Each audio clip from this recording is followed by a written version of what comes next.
আসসালামু আলাইকুম। আজকে আমরা দেখব যে কিভাবে রাইডারকে পার্সেল ট্রান্সফার করতে হয় হাব থেকে এবং রাইডার কিভাবে এটা ডেলিভারি করবে, ক্যানসেল করবে, কিভাবে সে তার টাকা অ্যাডমিনের কাছে ট্রান্সফার করবে, সবকিছু আরকি মোটামুটি সবকিছু দেখাবো।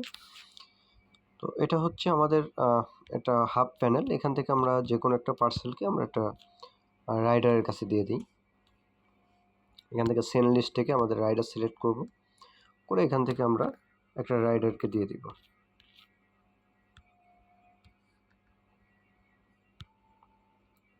তো আমরা এই পার্সেলটাকে আমরা সেন্ড করে দিলাম রাইডারের কাছে।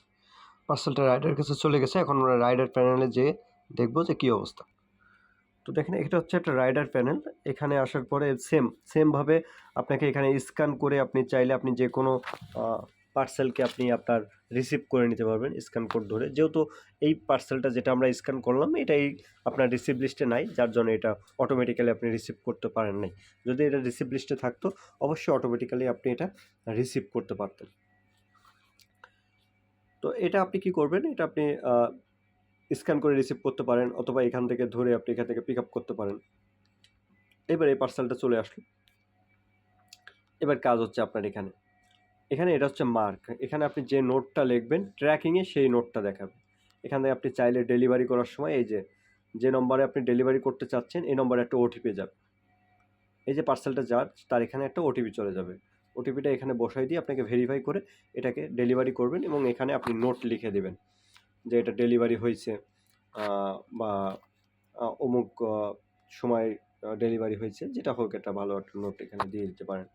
এবার যদি মনে হয় যে না পার্সেলটা রিটার্ন হবে, তাহলে এখানে রিটার্ন অপশনে রিটার্ন করে দিবেন যে কেন এটা রিটার্ন হচ্ছে। ক্যান্সেল হলে ক্যান্সেল করে দিবেন। এরপরে অন হোল্ড মানে পার্সেলটা আপনি কেন হোল্ড করে রাখতে চাচ্ছেন কিনা, যে কিছুদিন পরে ডেলিভারি নেবে, তখন এখানে লিখে দেবেন যে কাস্টমার এতদিন পরে ডেলিভারি নেবে, এটা হোল্ড থাকবে। এবার এখানে রিশিডিউল অর্থাৎ এখন আজকে আমি এটা ডেলিভারি দিতে পারতেছি না, আগামীকালকে ডেলিভারি দিব। তো রিশিডিউল দিয়ে এখানে আপনি কী করতে পারেন, একটা নোট দিয়ে দিতে পারেন। তো এটা হচ্ছে ডেলিভারির মূল সিস্টেম। এখান থেকে অ্যাকশন থেকে আপনাকে ডেলিভারি করতে হবে। এরপরে আপনার টোটালি এখান থেকে আপনাকে ব্যালেন্স যোগ হবে। আপনার এই যে ওয়ালেট ব্যালেন্স, এই ব্যালেন্সে আপনার টোটালি সমস্ত ব্যালেন্স যোগ হবে। এই ব্যালেন্সগুলোকে আপনাকে ট্রান্সফার করতে হবে। দেখেন এখানে আপনাকে 30 টাকা আছে। এখানে ট্রান্সফার টু অ্যাডমিন দিয়ে এখান থেকে আপনার যে পার্সেলগুলো ডেলিভারি হয়েছে, এখানে অনেক পার্সেল ডেলিভারি হয়েছে কিন্তু সব জিরো, মানে 0 টাকা। তো যার কারণে এখানে কোনো ব্যালেন্স দেখাচ্ছে না। তো এখান থেকে আপনাকে সব পার্সেলগুলোকে সিলেক্ট করে আপনাকে এটা অ্যাডমিন বরাবর বা আপনার হাব বরাবর ট্রান্সফার করতে বলছে। অ্যাডমিন বরাবর তো হয় না, রাইডার যে হাবের আন্ডারে থাকবে সেই হাবের আন্ডারে টাকাগুলোকে ট্রান্সফার করা যায়। তো এখানে আপনি এগুলারে সম্পূর্ণটাই ট্রান্সফার করে দিবেন, টোটালি ধরে ট্রান্সফার করে দিবেন। এখানে অনেক পার্সেল এই রাইডার দিয়ে ডেলিভারি হয়েছে, তো সবগুলো এখানে আসছে। এখানে আসার পরে এখানে আপনি কিভাবে ট্রান্সফার করতে চাচ্ছেন, সব কিছু এখান থেকে আপনি দিতে পারেন, যে ক্যাশ, ব্যাংক কীভাবে চাচ্ছেন সবগুলো এখান থেকে আপনি ট্রান্সফার দিলে এই পার্সেলগুলো সব কিছুই আপনাকে সাবমিট হয়ে যাবে। এবং এখানে আপনি নোট লিখতে পারেন যে কোনো বিষয়ে যে আমি টাকাগুলা অমুক সময় অমুক হাবে আমি ট্রান্সফার করছি। তাহলে এটা আপনার জন্য অনেক বেটার হবে। তো আপনি এই ট্রান্সফার থেকে আপনাকে ফান্ড ট্রান্সফার করতে হবে। আপনি যদি কোনো এক্সপেন্স চাই আপনাকে হাব থেকে যদি খরচ দেয়, সেটা আপনি এক্সপেন্স হিসাবে এখানে এক্সপেন্স করতে পারেন।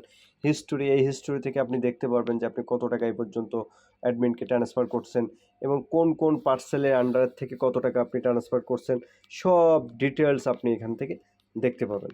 ডেট ওয়াইজ দেখতে পাবেন। আপনার মানে টোটালি চ্যাট আপনি চাইলে এখান থেকে আপনি বিভিন্ন কাস্টমারের সাথে, মার্চেন্টের সাথে চ্যাট করতে পারবেন। তো এরকম অনেক অপশন আছে এখানে টোটালি অনেক অপশন আছে, যে অপশনগুলো আরও সামনে আপডেট আসতেছে। কল রেকর্ডিং আছে আপনার, টোটালি এখানে রেকর্ডিং আপলোডের অপশন আছে। এরকম অনেক অপশন আছে। অর্ডার ট্র্যাকিং, যে কোনো অর্ডার আইডি দিয়ে আপনি চাইলে ট্র্যাকিং করতে পারবেন। তো এরকম বিভিন্ন রকম আপডেট এখানে আছে। আপনি চাইলে এখানে একটা জিনিস মাথায় রাখতে হবে, শুধুমাত্র আপনার কাছে যে পার্সেলটা আসছে এটা রিসিভ লিস্টে থাকবে, এখান থেকে রিসিভ করে সেন্ড লিস্টে নিয়ে আসবেন।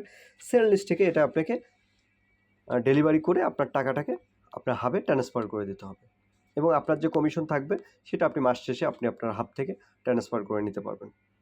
তো আশা করি বুঝতে পারছেন যে রাইডার প্যানেল কিভাবে কাজ করে এবং আমরা হাব কিভাবে রাইডার প্যানেলকে কাজ করাবো এবং রাইডারকে কিভাবে পার্সেল ট্রান্সফার করব। সাপোজ সারাদিন পরে যখন কোনো পার্সেল আর ডেলিভারি হচ্ছে না, তখন সেই পার্সেলগুলোকে সিলেক্ট করে আপনার যে হাব আছে সেই হাবের আন্ডারে আপনি টোটালি সিলেক্ট করে দিতে পারেন।